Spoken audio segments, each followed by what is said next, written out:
to introduce our amazing speaker today than to surround her with all of that love and energy and living out loud expression.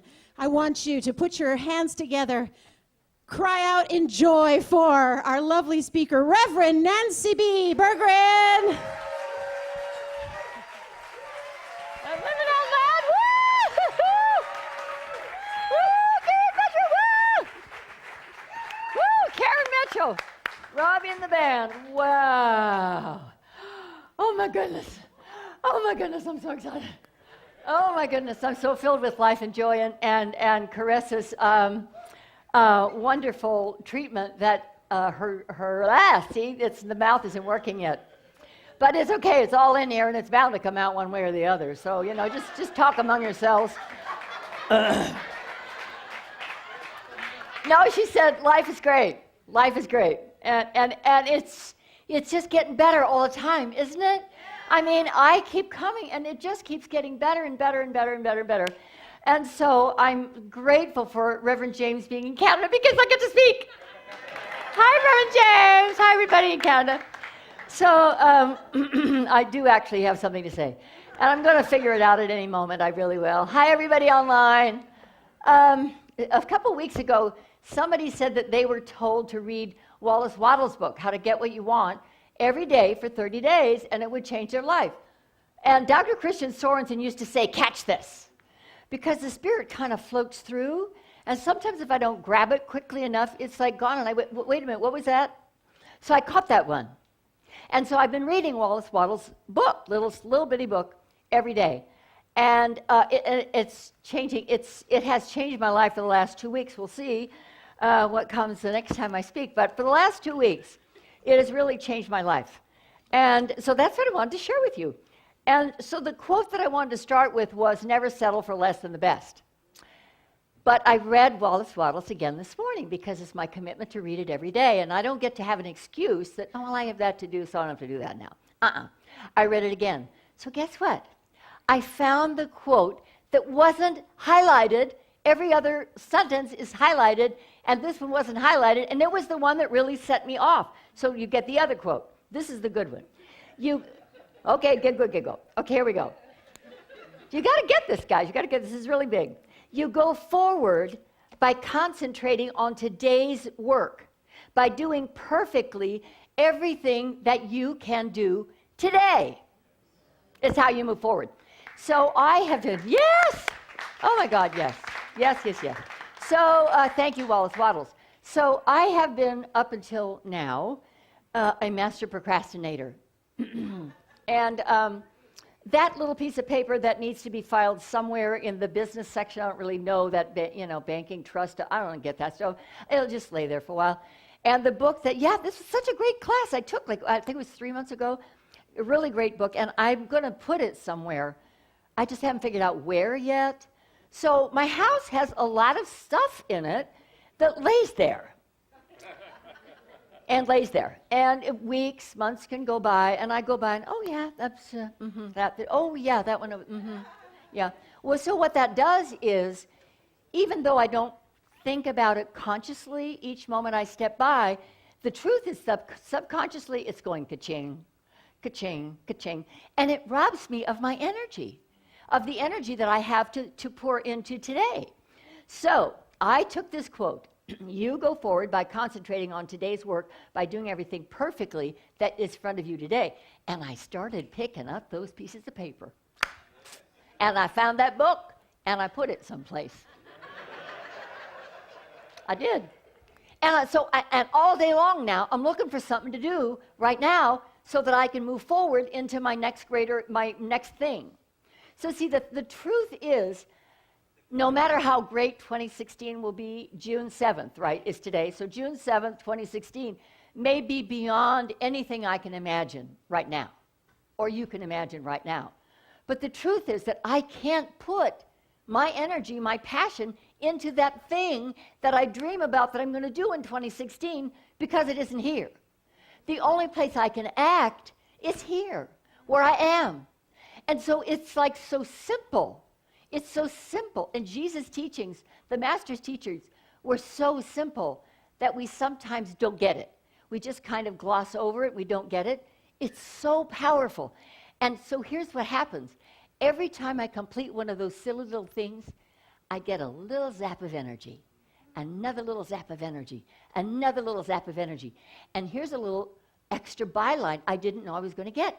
I don't get tired anymore. And even when I have a really good reason to be tired, I didn't sleep the night before, I had 14 hours in front of the camera. Yes, I did. And I came home and I had house guests and I cooked dinner for them. And then we stayed up too late and I got up in the morning and made everybody breakfast. And then I don't get tired.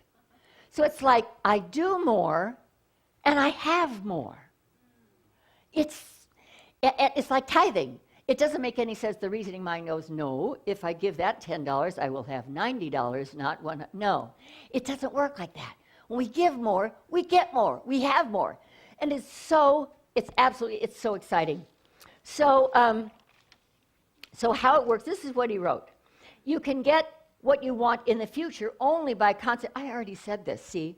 But it's not said as good as I said it on the first page. So we're going to skip that part, because I already said that. And I said that part too. So if we become dissatisfied with where we are right now because it's not where we want to be, we've made a failure for today instead of making today a success. So we need to make every day and everything we do in every day a stepping stone to our greater success. And the way to do that is to make today a success. So I was driving down the freeway, and I had music on. I was going somewhere, and it said, turn the music off and call your daughter-in-law. Turn the music off. See, I usually let those things float through and keep listening because I'm singing the song, with the radio. Turned the radio off, called my daughter-in-law. She said, really tough day. And this is why, da-da-da-da-da. And I said, that's why my spirit told me to turn the music off and call you. So I lifted her up in that moment. She said, I'm so glad you called. Just that fraction of a moment, just that. And Mary Mann and Morrissey says, what can you do in 5 minutes? It's not how we have to plan a whole day. It's not, do I have to have an agenda this long? What can I do right now? What can I do in 5 minutes? What can I do in the next breath, in the next call that person? Send a thank you note. Do you ever write written thank you notes, like 2 sentences? Just get little thank you cards and write 2 sentences. Thanks for showing up. Thanks for all you did. Thanks for being my friend. It means so much to people when we do those kinds of things. But if we are satisfied with less than the best, it's going back to never settle for less than the best. If we let ourselves be satisfied with less than the best, we stop moving forward. So the key is to always make each moment a success for today. So he wrote an affirmation that he invited us to memorize, which I did, and to say it all day long, and to make it like the wallpaper in the back of your consciousness, so it's kind of there all the time. You don't have to think of it, but it's really there all the time. Because he says the first thing we have to do is to convince our subconscious mind that we can succeed, and that we deserve to succeed, and that we will succeed, and we are successful because we do succeed. So this is the affirmation. I'm going to invite you to say it after me. It's a little bit long, but it's pretty simple, and you really can memorize it if you want to. I can succeed. I can succeed. All that is possible for anyone is possible for me. All that is possible for anyone is possible for me. I am successful. And I do succeed. Because I am full of the power of success. So think about that. All that's possible to anyone, anywhere, is possible to you, to me. So think about that person, that foundation, that company, that way of being that you long to be, and know that if that's possible, if anyone has accomplished it, has achieved it, you can too. I can too. And we have to convince our subconscious mind, because there's those niggly little somethings there and there sometimes that goes, na na na na na na na na.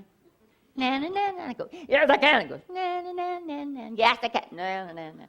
And it's way back there. We don't know where, and we don't know consciously that it's doing that. So we overcome that, we wash that away, we wash it out of our consciousness by continually putting in a positive affirmation. And a more powerful thought always neutralizes a less powerful thought. So that's what we say, I can succeed. This is the other really awesome one. You must put into each thing that you do more than enough life to fill it. More than enough life to fill it. And I see that with my oldest son. The other kids are as well, but because he was the first, I kind of have watched his development. His very first job in a summer, I think he was 16 or 17, was in a liquor store, stacking the shelving, but also he got to dust all of the liquor bottles, hundreds and hundreds and hundreds of liquor bottles, and stock the shelves. By the time he served the second summer there, the owner of the store said, if you had been my son, I would have been a different man. Steve, from the time he was born, his grandfather was his work ethic, his father, his work ethic. You always give more. You always give more. When he became a Honda mechanic, he was always looking for something. What could he do more? What could he find to give everybody just a little bit more? He discovered Simple Green. And he sprayed the engines with Simple Green while he was doing his thing. And it was all done. He washed it off with the hose, and they had a clean engine. And it's just little bitty things. Now, today, he's a project manager for one of the largest concrete companies. They work on Caltrans. He works with G&E. Millions and millions and millions of dollars, and everybody wants to work with Steve. Why? It's not only that he knows his business. It's because of who he is. And it's because of who you are. When you know who you are and let yourself put that extra little bit more of you into your next thing, into everything you do. We don't settle for, that's good enough. We don't go there. I cannot tell you how invigorated, how enthusiastic, how filled with theos, filled with God, I felt these last 2 months, doing this little, always looking for something a little bit extra, a little bit more. And it feels so good at the end of the day, and I'm not tired. I can do more. I can do ever more. It is this surplus power that causes your advancement. Where there is no surplus power, there is no advancement. Simple. Isn't that simple? Could you hand me my water bottle? The black one. Either one. Doesn't matter. Where? Oh, you see? Ask and you shall receive. Thank you, James. Guys are so good. Oh, it's all that singing and jumping and dancing and getting so excited. So it is the surplus power that causes our advancement. It's the putting more life, with a capital L, into every single thing that you do that causes the evolution, which is the forward movement in your life. That's how people move forward, and that's how they become successful. So I want to end with some thoughts by Tama Kiev. She says, you dream big because you are big. And her, I wanted to read this too, which I wrote this morning, wherever I wrote it, or I didn't write it. I don't know. It doesn't matter. Her, no, that's what her therapist said. You want more because there's more for you to do in this lifetime. That's what she said. You want more. And sometimes I think, why can't I just be satisfied? Why can't this be enough? Why can't this be enough? Because there's more for you to do, for me to do in this lifetime. That's why it's not enough. That's why you're here instead of at a ball game or, reading the paper with your feet up and talking your fifth cup of coffee. You're here because you know that we feel this urge, this bubbling up of spirit through us that calls us continuously to do more. I cannot tell you how many times I've left the acting career. Once for 12 years to raise my kids, and then for 14 years when I became a minister and had a church for 10 years. And every time something ends, I go back to acting. It calls me. She says, we are relentlessly drawn to where we belong. And we don't get to choose our calling, it chooses us. So that's those things when it comes up, when we're praying and praying and praying and praying, and finally it bubbles up and we go, oh no, not me, whoa, no, way too big, way too far, way too hard. That one. That's the one.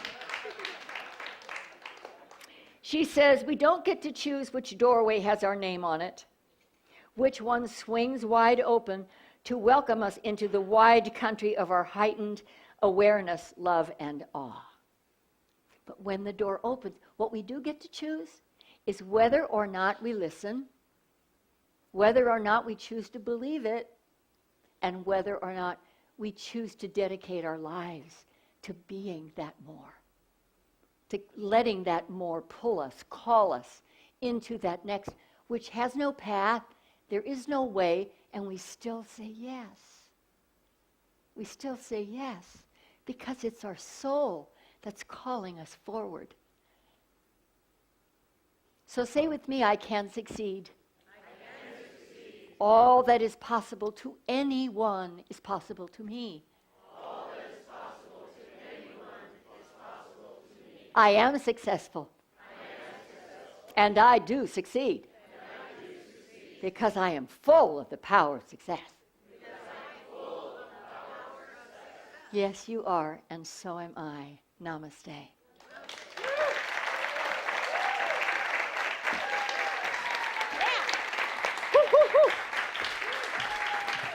What amazing.